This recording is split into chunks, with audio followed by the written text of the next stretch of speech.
Assalamualaikum warahmatullahi wabarakatuh. Perkenalkan, nama saya Jamilatul Maufiroh dari kelas D1 BGMI dengan NIM T2019-40388. Di sini saya akan menjelaskan sedikit tentang lingkup dan teknik penilaian dalam pembelajaran MI maupun SD. Selanjutnya, saya akan menjelaskan tentang lingkup penilaian. Dalam lingkup penilaian hasil belajar peserta didik pada pendidikan dasar mencakup beberapa aspek atau lebih tepatnya ada 3 aspek, yaitu aspek sikap, aspek pengetahuan, dan aspek keterampilan. Penilaian ini dilakukan oleh pendidik. Penilaian aspek sikap dilakukan untuk memperoleh informasi deskriptif mengenai perilaku peserta didik dan pengadministrasian pelaporan kepada pihak terkait yang dilakukan oleh satuan pendidikan. Sedangkan penilaian aspek pengetahuan dan aspek keterampilan dilakukan oleh satuan pendidikan. Selanjutnya, saya akan menjelaskan tentang teknik penilaian. Nah, dalam teknik penilaian ini terdapat 3 penilaian, yaitu yang pertama ada penilaian sikap, yang kedua ada penilaian pengetahuan, dan yang ketiga ada penilaian keterampilan. Yang pertama, saya akan sedikit menjelaskan tentang teknik penilaian sikap.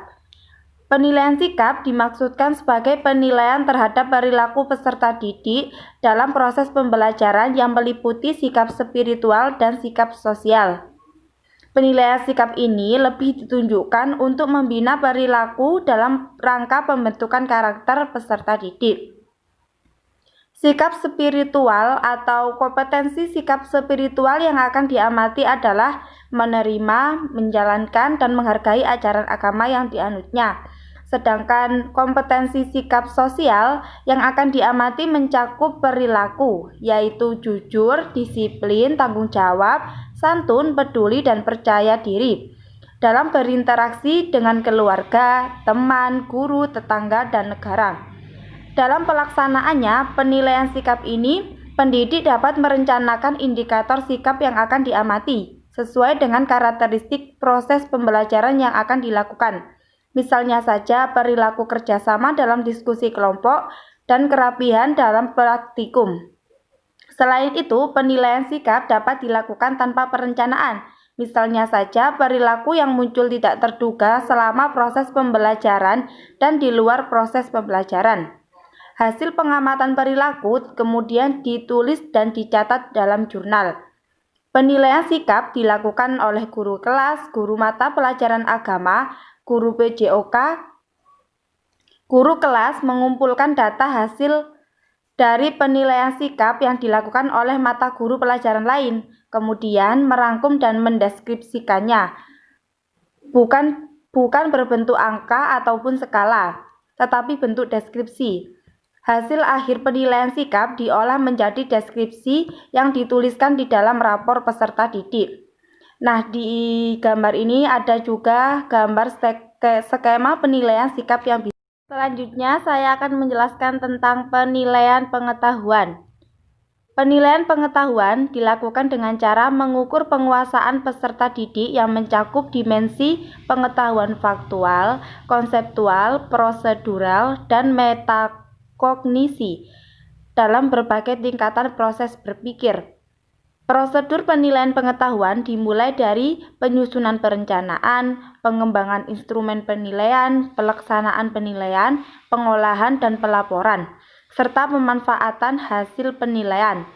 Hasil penilaian pencapaian pengetahuan dilaporkan dalam bentuk angka, predikat, dan juga deskripsi. Teknik penilaian pengetahuan menggunakan tes tertulis, lisan, dan penugasan.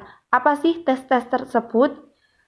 Yang pertama ada tes tertulis, yaitu tes yang soal dan jawabannya secara tertulis.